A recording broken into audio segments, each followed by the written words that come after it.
하나님 말씀 봉독합니다.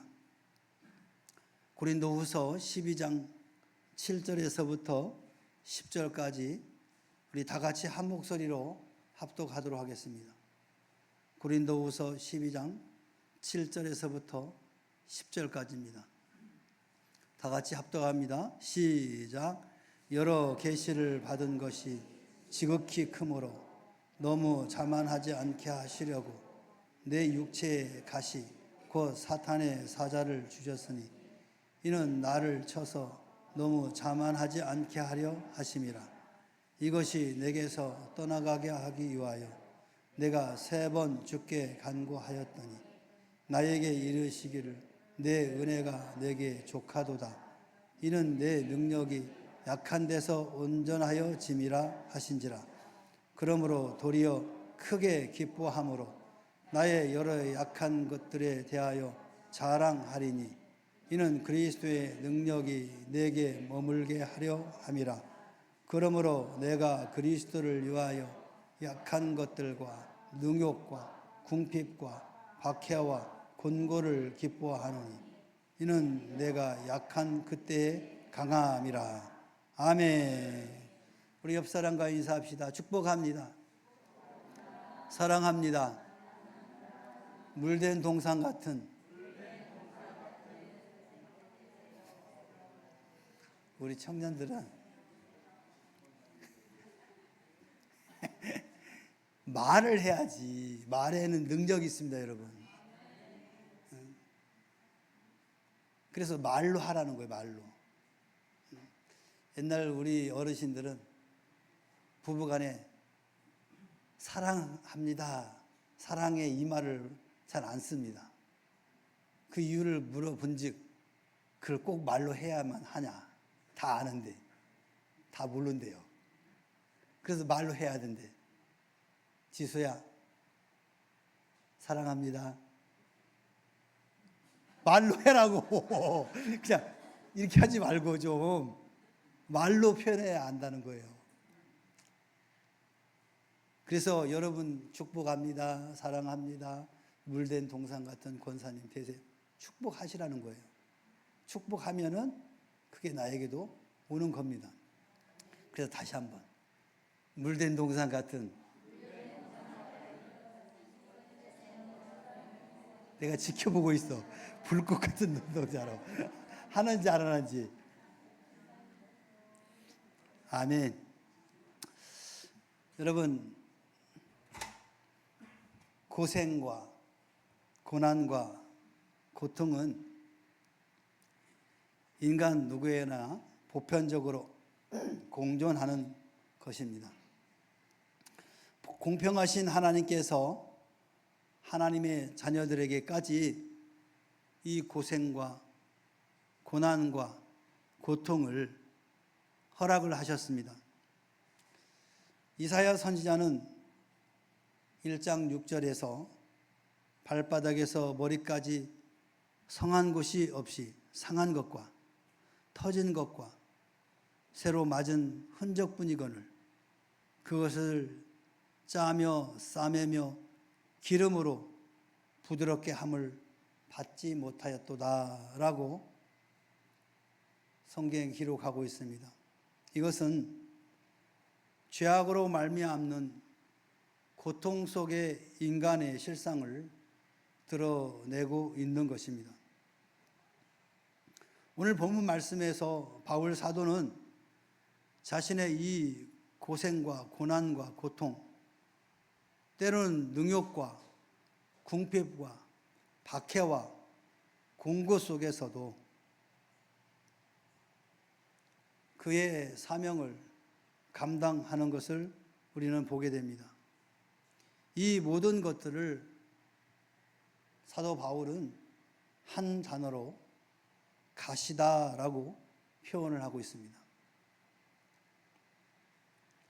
가시라는 이 단어는 오늘 사도 바울의 삶 속에서 경험되어지는 모든 고통을 대신하는 단어라고 할 수 있습니다. 이것은 우리 모두에게도 가시가 있다라는 것을 이야기하고 있고 그 가시의 필요성을 우리에게 보여주고 있는 것입니다. 바울 사도에게 있어서 가시는 그럼 구체적으로 무엇일까요? 육체의 가시가 있었습니다. 7절에서 내 육체에 가시를 주셨다라고 고백하고 있습니다.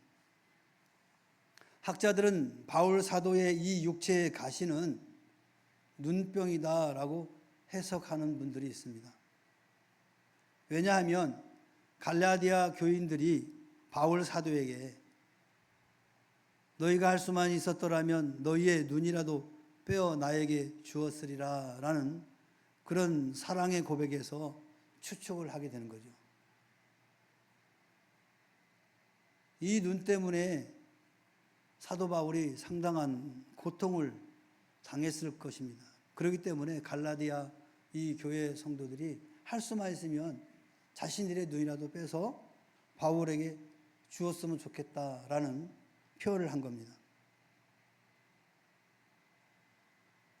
뿐만 아니라 부활하신 예수님께서 이 다메섹 도상에서 바울에게 나타나실 때 빛이 저를 둘러 비추는지라 땅에 엎드려져 아무것도 보지 못하였다라고 말씀하고 있습니다. 성경에 나타난 이 사실들로는 눈병이 가장 가능성이 많은 해석이지만 그러나 확실하지는 않습니다.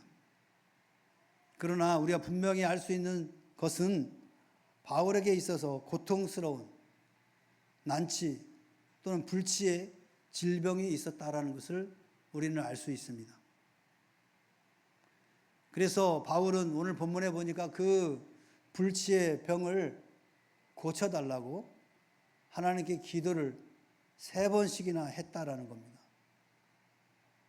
그런데 그 기도의 응답은 내게 은혜가 족하다. 이것이 응답이었습니다. 하나님이 능력이 없어서 바울의 이 불치의 병을 고칠 수 없었겠습니까? 많은 사람들을 고쳐주셨던 이 바울에게 하나님은 3번씩이나 간구하는 이 바울의 기도에 그게 내 은혜다. 그것으로 족하라라고 응답하신 겁니다. 이와 같이 우리에게도 육체의 가시는 있기 마련입니다.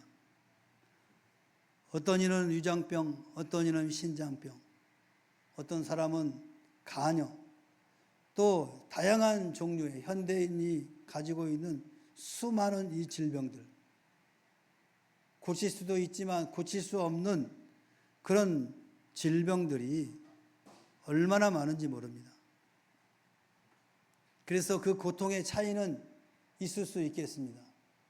심한 고통과 통증을 유발하는 경우도 있겠지만 그렇지 않은 질병, 고칠 수 없는 질병들이 많이 있다는 겁니다. 그 차이는 달라도 전혀 병이 없는 사람은 없다라는 거죠. 요한 칼빈도 걸어다니는 시체다 또는 살아있는 시체다라고 불릴 만큼 10가지가 넘는 질병을 갖고 있었습니다. 그러나 그 수많은 질병을 갖고 있었지만 그 칼빈은 고통 중에도 엄청난 사역을 감당하였습니다. 젊은 나이에도 친구들의 부축을 받으면서 칼빈 주석을 작성했고 기독교 강요라는 놀라운 불후의 저수를 남겼습니다. 칼빈은 결핵으로 피를 토하면서 강론을 하였고 그의 육체의 상태로 보아서는 결코 하지 못할 만한 일들을 그는 감당해 나갔던 겁니다. 이와 같이 위대한 하나님의 사역자들에게도 육체의 가시는 보편적인 현상이라는 것입니다. 질병은 나만의 현상이 아니라는 거예요. 질병의 경중의 차이, 고통의 차이는 있을지 몰라도 질병이 없는 사람은 한 사람도 없다라는 겁니다. 그래서 이 육체의 가시는 누구에게나 다 있다라는 것을 우리는 알아야 됩니다. 그래서 그 육체 때문에 하나님 앞에 불평하거나 원망할 필요가 없다라는 겁니다. 뿐만 아니라 영혼의 가시도 있습니다. 바울 사도에게 큰 근심이 있었다. 그리고 그치지 않는 고통이 있었다라고 로마서 9장 1절에 기록하고 있습니다. 그것은 뭐하냐? 불신앙의 부모, 형제 자매, 그리고 자녀에 대한 그 안타까움, 이것들이 큰 근심이었다는 거예요. 고 친척과 고륙과 동족에 대한 연민의 정이 있었다는 것입니다. 그래서 그 자신이 저주를 받아 그리스도에게서 끊어질지라도 그들이 예수님을 믿고 구원받기를 염원했던 것입니다. 불신앙의 가족들은 우리에게도 가시가 되는 것입니다. 이는 마음과 영혼을 찌르는 바로 가시입니다. 바쳐진 제물은 반드시 죽어야 됩니다. 여기 저주란 말씀이 바로 자신은 살 길이 없는 존재가 되어도 가족 구원, 동족 구원을 원하는 그런 심정을 표현하고 있는 것입니다. 우리 중에도 나의 구원을 저에게 주시고 저가 받을 저주와 심판을 나에게 주소서라고 기도하는 분이 계십니까? 자식이 가시가 되어 있고 가정도 남편도 가시가 되는 가정이 있을 것입니다. 그래서 그 영혼 구원을 위하여 여러분 이처럼 기도하고 계시지 않습니까?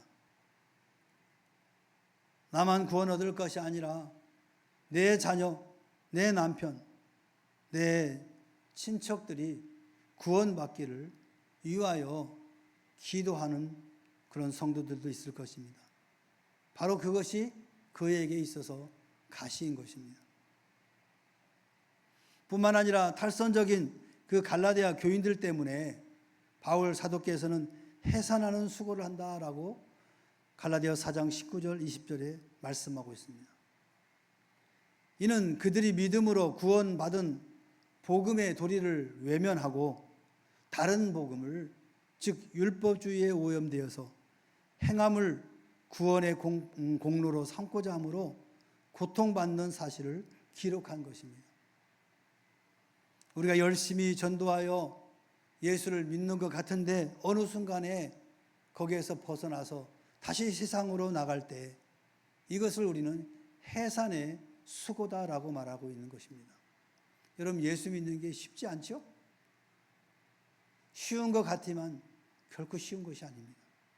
어느 정도 예수 믿는 것 같은데, 신앙생활이 되는 것 같은데 어느 순간 되면 다시 원위치되어 세상 사람과 같아지는 모습을 볼 때 얼마나 안타까운지 모릅니다.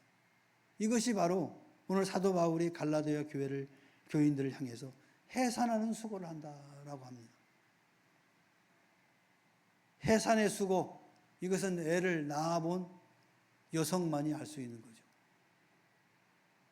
그 해산의 수고가 얼마나 고통스러운지, 반절, 아니 거의 죽음을 눈앞에 보면서 해산을 하는 겁니다. 이처럼 예수 믿도록 복음을 전하고 구원에 이르도록 인도하는 과정이 그만큼 힘들고 어렵고 고통스럽다라고 오늘 사도 바울은 말하고 있습니다. 우리에게도 복음의 도리를 외면하는 그런 여러분의 또 패밀리들이 있습니까? 그것 때문에 염려하고 있지는 않습니까? 그것 때문에 고통받고 있지는 않습니까?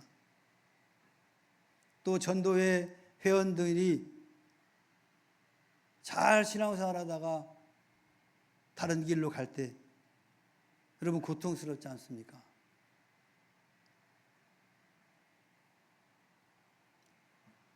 또한 범사의 가시가 있습니다.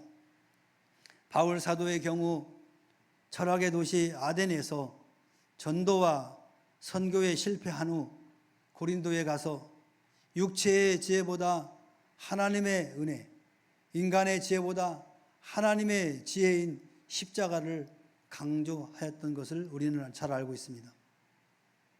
사업의 실패, 여러분 인생에서 내 원대로 되지 않은 그런 실패들이 참 많이 있습니다. 경주에도 실패가 있습니다. 지금 파리에서 2024년도 올림픽을 하고 있지 않습니까? 실패한 자와 승리한 자의 모습을 쫙 비칠 때 승리한 자는 포효를 하면서 그냥 소리를 지르고 난리 법석을 칩니다. 근데 실패한 자는 조용히 그 자리에서 떠납니다. 실패한 자나 승리한 자나 4년 동안 얼마나 피땀 흘리며 훈련을 했겠습니까? 그런데 여러분 어떻습니까? 실패한 자가 그걸로 끝나지 않습니다. 다시 돌아와서 4년 동안을 또 피땀 흘리면서 또 훈련을 하는 것입니다. 여러분 실패가 결코 우리 인생에 악영향을 주는 것은 아닙니다. 과거에는 금메달 아니면은 메달로 치지도 않았습니다. 그래서 에이, 은메달 따도 에이, 동메달 따면 에이, 금메달만 따면 막 박수치고 환호했습니다. 그런데 일찍이 이 서양 사람들은 동메달만 따도 막 난리를 치잖아요. 그 메달의 가치가 얼마나 중요한지를 사실 우리 민족은 몰랐던 거예요. 1등만이 전부인 줄 알았던 거죠. 근데 요즘은 어떻습니까? 그렇지 않죠? 동메달만 따도 막 박수치고 환호하잖아요. 우리 인식이 바뀐 겁니다. 메달 색깔은 달라져도 그의 수고와 노력은 다 칭찬한다는 거예요. 존경한다는 거죠. 오늘 신앙에도 마찬가지예요. 믿음의 경주를 할 때 여러분 실패할 때가 있어요. 낙심할 때도 있어요. 그러나 중요한 것은 그 자리에서 다시 일어나는 것이에요. 아예 주저앉아 버리면 참 그건 슬픈 일이지만 그 경주에서 실패하고 낙심할 때도 다시 일어나서 다시 믿음의 경주를 하는 겁니다. 언제까지? 주님의 나라에 갈 때까지. 그래서 오늘 우리 인생에는 육체와 영혼을 아울러 찌르는 가시가 있다라는 것을 우리는 기억을 하셔야 됩니다. 그러면 이 같은 이 가시를 하나님은 왜 허락하셨을까요? 우리에게 도움이 안 될 것 같은 이 가시를 왜 허락하셨을까요? 오늘 사도 바울은 7절에서 육체의 가시는 교만을 다스리는 제동장치였다라고 그는 고백하고 있습니다. 사도 바울은 신분과 학벌에서 탁월했습니다. 더욱이 계시를 받고 행하는 일에는 타의 추종을 불허합니다. 그는 셋째 하늘을, 즉 낙원의 경험이 있었던 사람입니다. 말할 수 없는 말을 이 셋째 하늘에서 들었던 사람입니다. 기도하면 죽은 자도 소생을 시키는 사람이었습니다. 어떤 난치, 불치의 질병도 치유했던 사람이 바로 바울이었던 사람입니다. 그는 독사에게 물려도 죽지 않는 사람이었습니다. 그러므로 그는 자만하기 쉬운 환경 속에 있었던 것이죠. 하나님께서 바울을 사랑하시기에 바울을 육체의 가시로 도와주신 것입니다. 겸손하게 겸비할 필요는 우리도 마찬가지입니다. 우리도 가시가 없다면 제동장치 없는 자동차같이 위험한 사람들이 될 수가 있는 것입니다. 물이 낮은 곳으로 흐르듯이 하나님의 은혜는 자신을 낮추는 사람에게 집중되는 것입니다. 육체의 가시 때문에 자신의 허물과 약점, 부족과 단점을 깨닫게 되는 것입니다. 가시의 은혜가 없다면 교만이 하늘을 찌르듯 하다가 하나님의 은혜에서 떨어질 사람이 얼마나 많겠습니까? 가시를 감사의 조건으로 받으시길 바랍니다. 여러분 삶 속에서 이와 같은 가시가 작동될 때 낙심하지 마시고 여러분 자신을 돌아보면서 하나님이 이 가시를 나에게 주셨는가 돌아보는 기회가 되시길 바랍니다. 바로 이 가시는 그리스도의 은혜 안에 머물게 하는 은혜입니다. 9절에 보니까 나에게 이르기를 내 은혜가 내게 족하도다. 이는 내 능력이 약한 데서 온전하여짐이라 하신지라. 그러므로 도리어 크게 기뻐함으로 나의 여러 약한 것들에 대하여 자랑하리니 이는 그리스도의 능력이 내게 머물게 하려 함이라. 영혼까지 아프게 하는 가시가 없었다면 그리스도 은혜의 영역을 벗어나 교회 밖으로, 계명 밖으로, 말씀 밖으로 나갔을 사람도 많이 있다라는 거예요. 그냥 그 가시 때문에 우리가 주의 은혜 안에 있는 거라는 거예요. 가시가 있으므로 바울 사도는 습관적으로 기도하게 되었습니다. 내게서 떠나가게 하기 위하여 내가 3번 주께 간구하였더니 가시가 없었다면 기도하지도 않았을 것이고 은혜의 응답도 모를 것입니다. 가시 때문에 은혜의 방편이자 은혜 자체인 것입니다. 가시가 없어지면 은혜까지 사라지게 되는 거죠. 그래서 우리는 신앙생활을 하면서 어려움을 경험하게 되는 겁니다. 여러분 어려움 있을 때 여러분 기도하잖아요. 사람의 속성이 그랬습니다. 잘 나갈 때는 기도하지 않습니다. 돈 잘 벌 때는 기도하지 않아요. 그런데 돈을 못 벌기 시작하면 그때부터 기도합니다. 여러분 몸이 건강할 때는 기도하지 않습니다. 근데 몸이 아프면 기도합니다. 이게 은혜 아닙니까? 우리에게 주어진 가장 큰 은혜가 기도하는 거예요. 힘들고 어렵고 고통 속에 있을 때 우리는 기도할 수 있는 거예요. 그때 기도 가운데 하나님께서 은혜를 베풀어 주시는 거예요. 오늘 사도 바울은 내 은혜가 족하다라고 응답하신 거예요.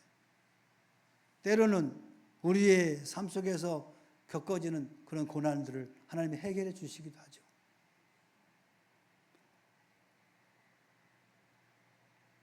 가시도 은혜도 없는 삶을 여러분 원하십니까? 아니면 가시가 있어도 은혜가 있기를 원하십니까? 우리 명목교회 성도 여러분들은 비록 가시가 있다 할지라도 하나님의 은혜 가운데 살기를 주님의 이름으로 축원합니다. 또 가시는 강하게 하는 은혜가 있습니다. 10절에 그러므로 내가 그리스도를 위하여 약한 것들과 능욕과 궁핍과 박해와 곤고를 기뻐하노니 이는 내가 약한 그때의 강함이라. 이게 복음인 것입니다. 내가 약해서 죽을 것 같은데 근데 죽지 않습니다. 약함 속에서 강함이 드러나게 되는 겁니다. 모든 역경과 고난의 가시는 우리를 바울 사도같이 강하게 만든다는 거예요. 가시 때문에 자신의 약점을 깨닫고 강하신 예수 그리스도를 의지함으로써 세상에 감당할 수 없는 불굴의 신앙인으로 나타나게 되는 겁니다. 때로는 징계의 고통은 연약한 무릎을 일으켜 세우게 하는 것입니다. 고린도후서 4장 17절에 우리의 잠시 받는 환난과 경한 것이 지극히 크고 영원한 영광에 중한 것을 우리에게 이루게 함이라. 비록 오늘 우리가 이 땅에 살면서 환난이 있다고 할지라도 그 환난을 통해서 영원한 것을 얻을 수 있게 된다는 것입니다. 그러므로 모든 가시는 결국 우리를 연단시켜 세상을 이기게 하는 것입니다. 사탄도 이기게 하십니다. 정욕도 이기게 하십니다. 가시 때문에 낙심하고 비관하고 원망할 것이 아니라는 것을 오늘 이 사도 바울의 고백을 통해서 우리에게 주는 교훈입니다. 사랑하는 성도 여러분, 가시를 은혜로 볼 수 있는 성도들이 되시길 바랍니다. 그래서 사망의 음침한 골짜기 같은 고생과 고난과 고통과 핍박과 궁핍, 끊임없는 이 세상을 믿음으로 승리하시기를 예수님의 이름으로 축원합니다. 축원합니다. 이 시간 우리 기도합시다. 특별히 우리 일부 예배를 끝나고 식사를 하고 수련회를 떠나는 우리 중고청들을 위해서 기도해 주시기 바랍니다.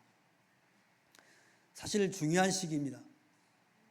저도 고등학교 졸업할 때 은혜를 받고 오늘 이 자리에 있는 것입니다.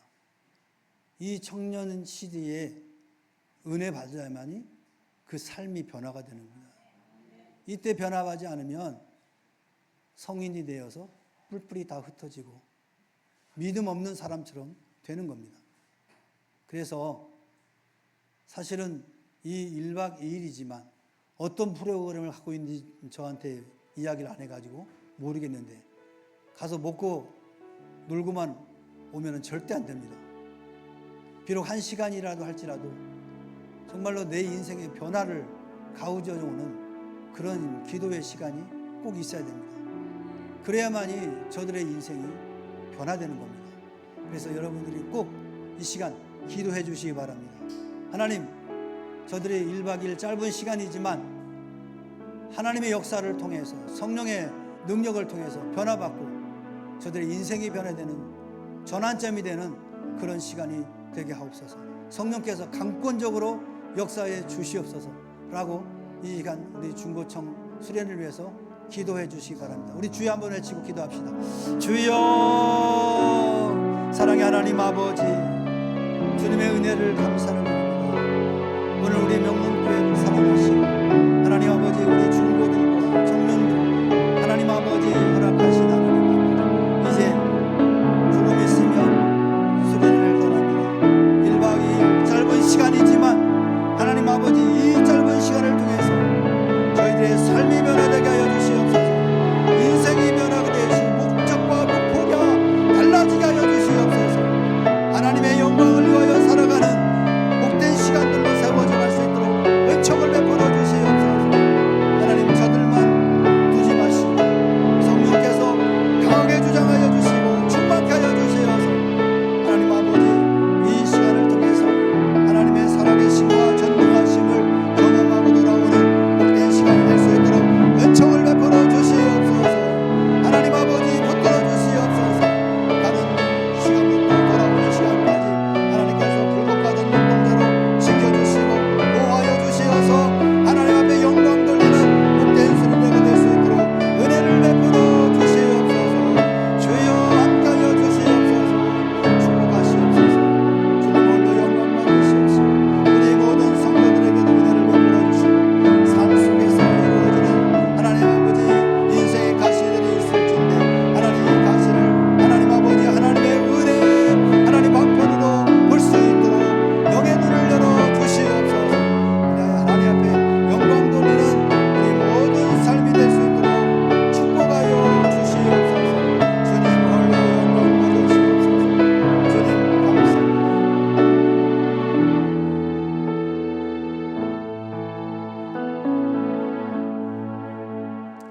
이제는 우리 구주 예수 그리스도의 은혜와 하나님 아버지의 무한하신 사랑과 성령님의 내주 임재 교통하심이 오늘 주의 말씀을 통하여 우리에게 영육간에 있는 이 가시들, 하나님 이 가시가 은혜의 방편이라는 사실을 깨달았사오니 하나님, 우리 삶 가운데 느껴지는 모든 고통과 핍박과 궁핍함이 하나님의 은혜의 방편이라는 것을 하나님 깨닫고 돌아가오니 하나님 잘 감당할 수 있도록 축복하시고 은혜를 베풀어 주시옵소서.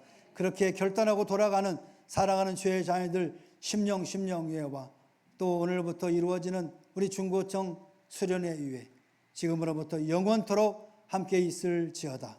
아멘.